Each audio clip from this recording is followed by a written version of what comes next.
Every once in a while, I like to cede my nightly commentary time to a deserving voice, and tonight is one of those nights. Because as much as I've complained in the past, and I'm sure will again, about the scam Wells Fargo pulled on its customers while rewarding those responsible for directing it, I'm not sure anyone could do a better job expressing the frustration many of us feel than Massachusetts Senator Elizabeth Warren did yesterday during Wells Fargo CEO John Stumpf's appearance before the Senate Banking Committee. So you haven't resigned. You haven't returned a single nickel of your personal earnings. You haven't fired a single senior executive. Instead, evidently, your definition of accountable is to push the blame to your low-level employees who don't have the money for a fancy PR firm to defend themselves. It's gutless leadership. While this scam was going on, you personally held an average of 6.75 million shares of Wells stock.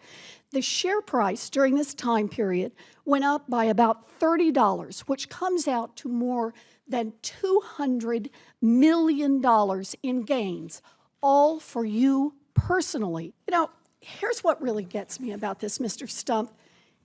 If one of your tellers took a handful of $20 bills out of the cash drawer, they'd probably be looking at criminal charges for theft. They could end up in prison. But you squeezed your employees to the breaking point so they would cheat customers and you could drive up the value of your stock and put hundreds of millions of dollars in your own pocket.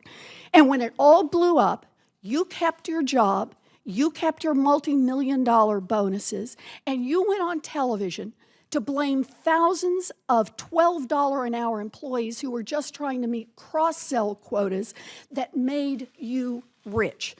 This is about accountability. You should resign. You should give back the money that you took while this scam was going on, and you should be criminally investigated. Let's just hope the Justice Department is listening. What do you think? Email us, tweet us, share your thoughts.